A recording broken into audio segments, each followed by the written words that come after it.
Dear learners, today we are going to discuss the topic Security Algorithms. Introduction.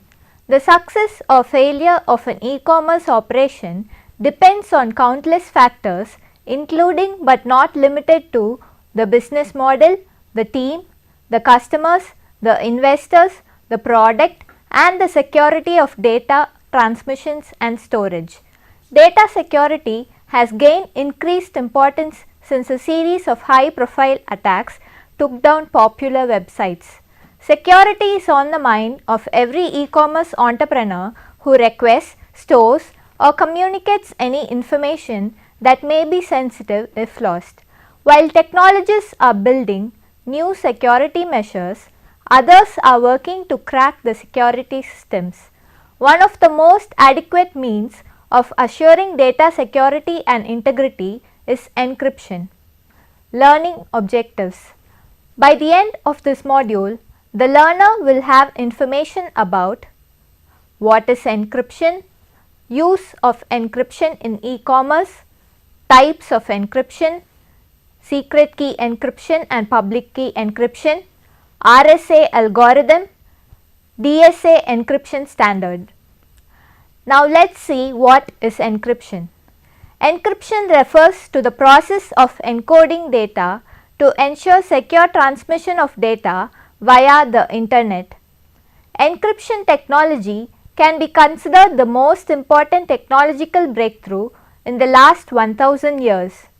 The basic notion of encryption is to allow people to exchange information privately. At the simplest level, encryption prevents other people from reading the data. In the event that someone intercepts a data transmission and manages to deceive any user identification scheme, the data that they see does not make sense without a way to decode it. Encryption technologies can also help to establish the identity of users, control approved transmission or forwarding of data, control unapproved transmission or forwarding of data, and guarantee that users take responsibility for data that they have transmitted.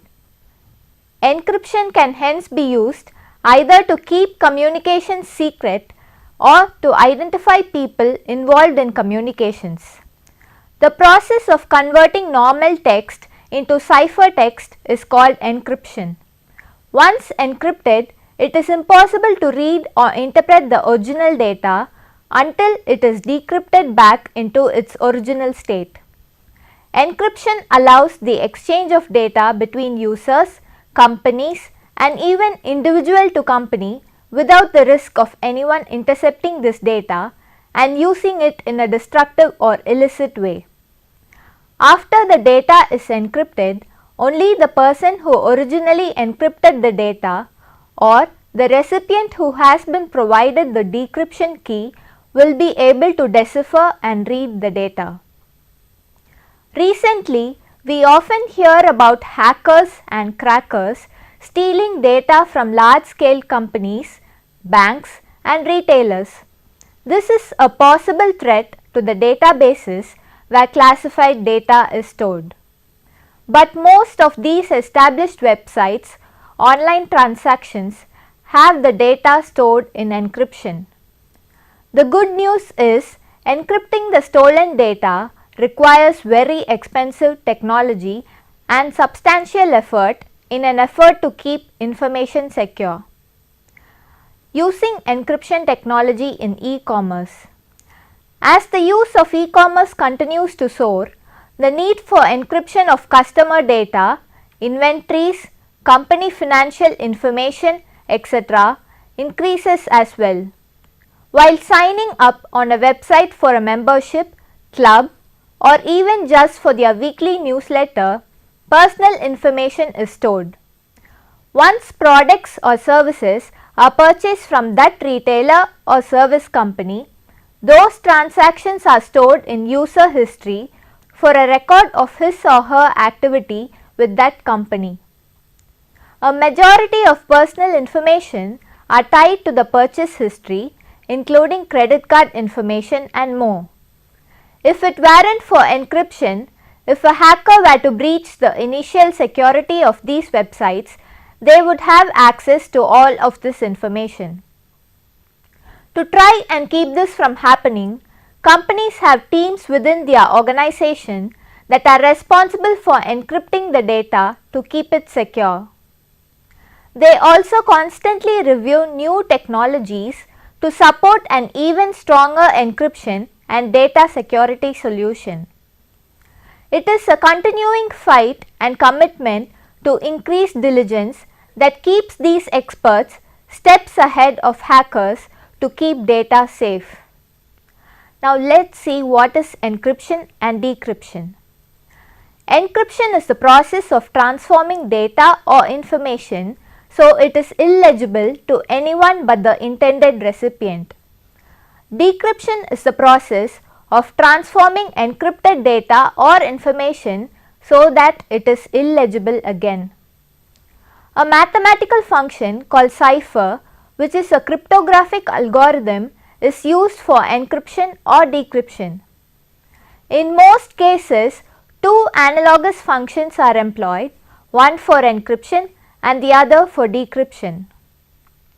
With most modern cryptography, the ability to keep encrypted information hidden is not based on the cryptographic algorithm, which is widely known, but on a number called a key that must be used with the algorithm to produce an encrypted result or to decrypt previously encrypted information.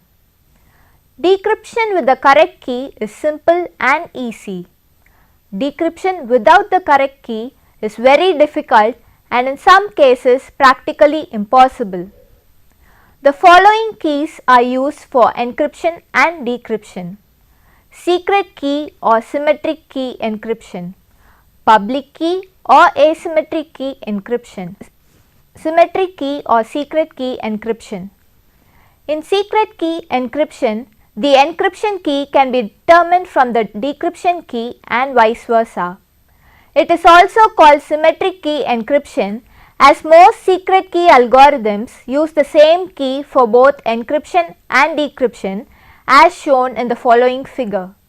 Since implementations of symmetric key encryption are highly efficient, users do not experience any substantial time delay as a result of the encryption and decryption. Since information encrypted with one symmetric key cannot be decrypted with any other symmetric key, symmetric key encryption provides a greater degree of authentication. Thus, as long as the symmetric key is kept secret by both the sender and receiver, using it to encrypt communications, they can be sure that communication is with the intended recipient as long as the decrypted messages continue to make sense. Symmetric key encryption is effective only if the key is kept secret by both the sender and receiver involved in communication.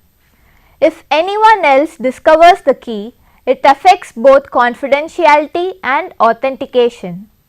A person with an unauthorized symmetric key can not only decrypt messages sent with that key, but can encrypt new messages and send them as if they came from one of the two parties who were originally using the key.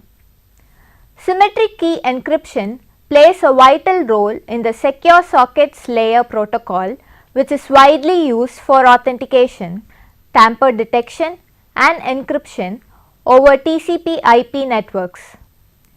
SSL also uses public key encryption approach, which is described in the next section. Public key or asymmetric key encryption. The most commonly used implementations of public key encryption are built on algorithms patented by RSA Data Security. Hence, this section also describes the RSA approach to public key encryption. Public key encryption, also called asymmetric encryption, involves two keys, a public key and a private key.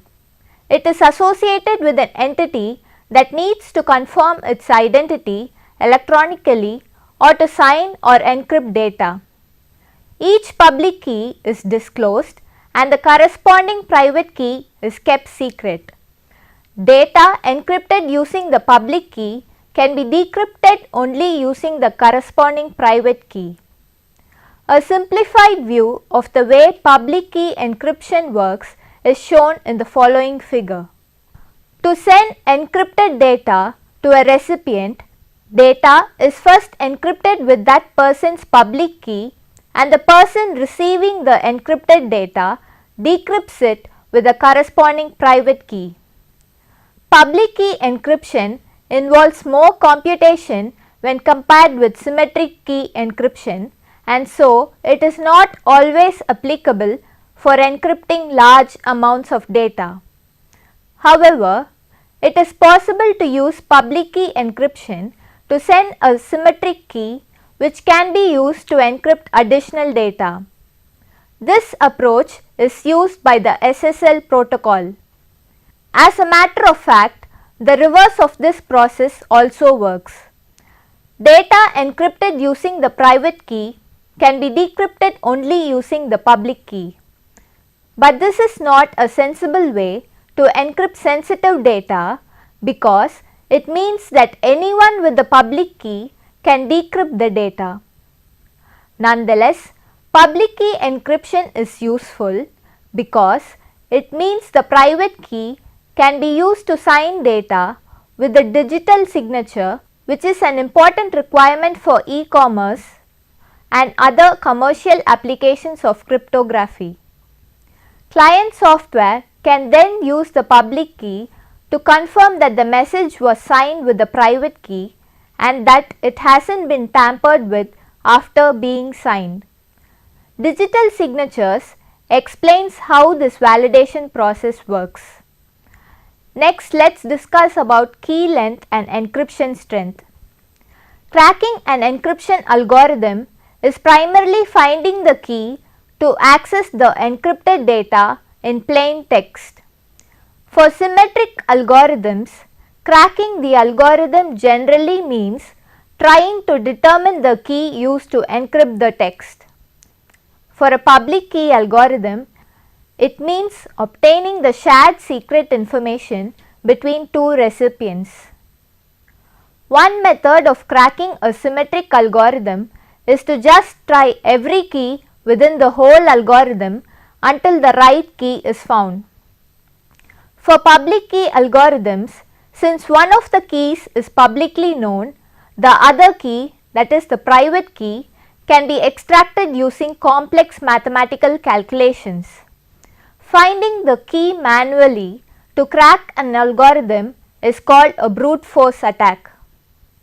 Cracking an algorithm introduces the risk of intercepting or impersonating and fraudulently substantiating confidential information. The key strength of an algorithm is ascertained by finding the fastest method to crack the algorithm and examining it in contrast to a brute force attack. For symmetric keys, encryption strength is often characterized by the size or length of the keys used to perform the encryption. Hence, longer the key, stronger will be the encryption. Key length is measured in bits. For example, 128-bit keys used with RSA-4 symmetric key cipher supported by SSL provide considerably better cryptographic protection than 40-bit keys used with the same cipher. A 128-bit RC4 encryption is approximately 3 into 10 power 26 times stronger than a 40-bit RC4 encryption. An encryption key is considered to be very strong if the best known attack to crack the key is no faster than a brute force attempt to test every key possibility. Different ciphers require different key lengths to achieve similar lengths of encryption strength. For example, the RSA cipher used for public key encryption can use only a subset of all possible values for a key of a given length. This is because of the nature of the mathematical problem on which it is based. Other ciphers can use all possible values for a key of a given length, such as those used for symmetric key encryption. For a RSA key to be deemed cryptographically strong, a RSA public key encryption cipher must have a very long key of at least 1024 bits. On the other hand, symmetric key ciphers can achieve approximately the same level of strength with an 80-bit key for most algorithms. Now let's discuss RSA. The RSA algorithm is commonly used to safeguard communications between web browsers and e-commerce sites from security threats and attacks. The reason for this is the resistance to attack. It is also well understood as many researchers have studied it over the years. The connection makes use of a secure socket layer, that is SSL certificate, which is created from the public and private keys. The resulting pseudo random number forms the basis for the certificate, which is installed at each end of the connection to ensure protected communications.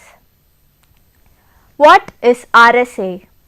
In 1978, Ron Rivest, Adi Shamir and Leonard Adleman introduced a cryptographic algorithm to essentially replace the less secure National Bureau of Standards, that is NBS algorithm.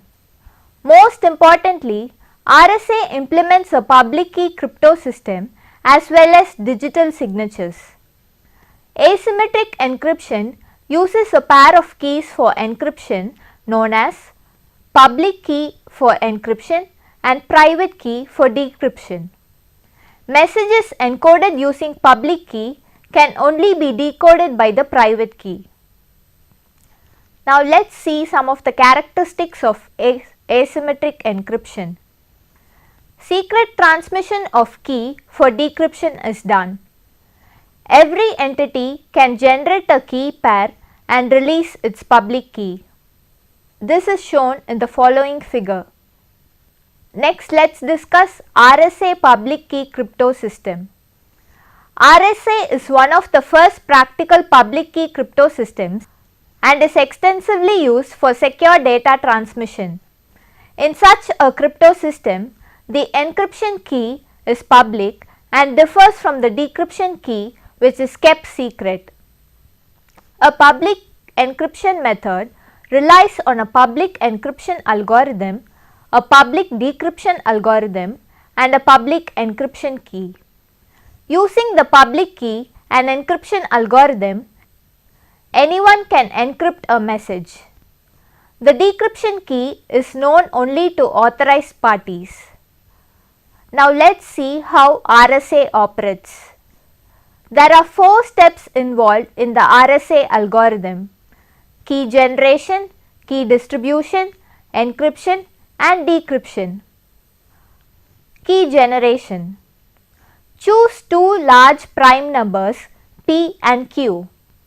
Compute n from P and Q, that is n is equal to PQ and Z is equal to P minus 1 into Q minus 1. Both choose an integer e such that e is greater than 1 and lesser than z. Both e and z are co-prime, that is, they have no common factor other than 1. Find d such that ed minus 1 is exactly divisible by z. Keys are generated using n, d and e. Public key is n, e and private key is n, d. Key distribution. When the sender and receiver communicate using RSA in the above mentioned manner, key is generated for the sender and receiver gives his public key to the sender. Encryption. After the receiver gives his public key to the sender encrypts the message m into an integer m using a padding scheme. RSA implementations usually embed some form of structured randomized padding into the value m before encrypting it to avoid attacks against plain RSA. This ensures that m does not fall into the range of insecure plain text and that a given message, once padded, will encrypt to one of a large number of different possible ciphertexts. The message is then encrypted using the public key of the receiver with the formula C is equal to ME mod n, where M is the plain text and C is the ciphertext. Decryption. The message can be decrypted only using the private key of the receiver, which is never shared between them. Receiver can recover M from C by using his or her private key n, d and computing with the decryption formula M is equal to CD mod n. Given M, the original message M can be recovered by reversing the padding scheme. The software or hardware used to generate keys should be tested against well-known threats and weaknesses at all times. RSA patent covers most of the commonly used techniques for public key encryption and digital signatures. RSA has been used extensively in various applications such as Bluetooth, MasterCard, Visa, e-banking, e-communication and e-commerce platforms like Magneto. Now let's see what is data encryption standard. The data encryption standard or DES is an out-of-date method of data encryption. DES uses the symmetric key encryption, that is, the same key is used to encrypt and decrypt a message. Hence, the same private key must be known and used by both the sender and the receiver.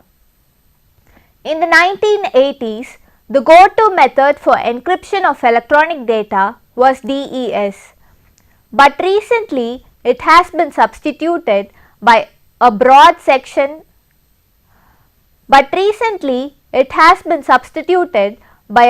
selection of stronger, faster and better designed algorithms. One of the more secure encryption methods is Advanced Encryption Standard or AES algorithm. DES was originally designed by researchers at IBM in the early 1970s. It was adopted as an official Federal Information Processing Standard, that is FIPS, in 1977 by the US government for the encryption of commercial and sensitive yet unclassified government data. It was the first encryption algorithm approved by the US government for public disclosure. This ensured that DES was instantly adopted by industries such as financial services, where the need for strong encryption is high. DES was also used in a variety of embedded systems, smart cards, SIM cards and network devices requiring encryption like modems, set-top boxes and routers due to its simplicity. DES key length and brute force attacks. The data encryption standard is a block cipher, that is, a cryptographic key and algorithm are applied to a block of data simultaneously rather than one bit at a time. To encrypt a plain text message, DES groups it into 64-bit blocks. Each block is converted to coded form using the secret key into a 64-bit ciphertext by employing permutation and substitution. The process involves 16 rounds and can run in 4 different modes, encrypting blocks individually or making each cipher block dependent on all the previous blocks. Decryption is merely the inverse of encryption, following the same steps but reversing the order in which the keys are applied. For any cipher, the most basic method of attack is brute force. This involves trying each key until the right one is found. The length of the key determines the number of possible keys and hence the feasibility of this type of attack. DES uses a 64-bit key, but since 8 of those bits are used for parity checks, the key is automatically limited to 56 bits. Hence, it would take a maximum of 2 power 56 attempts to find the correct key. Even though some messages encrypted using DES encryption are likely to be subjected to this kind of code breaking effort, security experts felt the 56-bit key length was inadequate even before DES was adopted as a standard. Nonetheless, DES was a trusted and widely used encryption algorithm through the mid-1990s. After a quarter century, researchers only managed to find some theoretical attacks that weren't as practical as brute force. The only real weakness of DES cipher is its key size. Reliance upon DES for data confidentiality today should be avoided as it is a grave security design error in any computer system. DES can only be used to provide backward compatibility in some instances. Successors to DES. Encryption strength is directly related to key size, and 56-bit key lengths have become too small compared to the processing power of modern computers. So in 1997, the National Institutes of Standards and Technology (NIST) took the initiative to choose a successor to DES. In 2001, the Advanced Encryption Standard AES was chosen as a replacement, and the Data Encryption Standard FYPS 46.3 was officially withdrawn in May 2005. But the triple DES, 3DES, has been approved through 2030 for sensitive government information. 3DES performs 3 iterations of the DES algorithm. If key option number 1 is chosen, a different key is used each time to increase the key length to 168 bits. However, due to the likelihood of a meet in the middle attack, the effective security it provides is only 112 bits. 3DES encryption is obviously slower than plain DES. Legacy of DES. Although DES is no longer used today, the onset of data encryption standard helped to promote the study of cryptography and the progress of new encryption algorithms. Until DES, cryptography was restricted to the areas of military and government intelligence organizations. The open nature of DES enabled academics, mathematicians, and anyone interested in security to study how the algorithm worked and even try to crack it. Like any famous challenging puzzle, a craze, or in this case, a whole industry was born. Now let's conclude this chapter. Internet security will always be a never-ending challenge for e-commerce and other related companies to be assured that their electronic transactions can be carried out securely. As improvements in protocols, authentication, integrity, access control, and confidentiality take place, hacking techniques will also progress. The future of internet security remains in human hands to continually monitor network infrastructures and to access and implement hardware and software solutions. Hope this offered some insight about security algorithms, and hope you enjoyed this lesson. Thank you.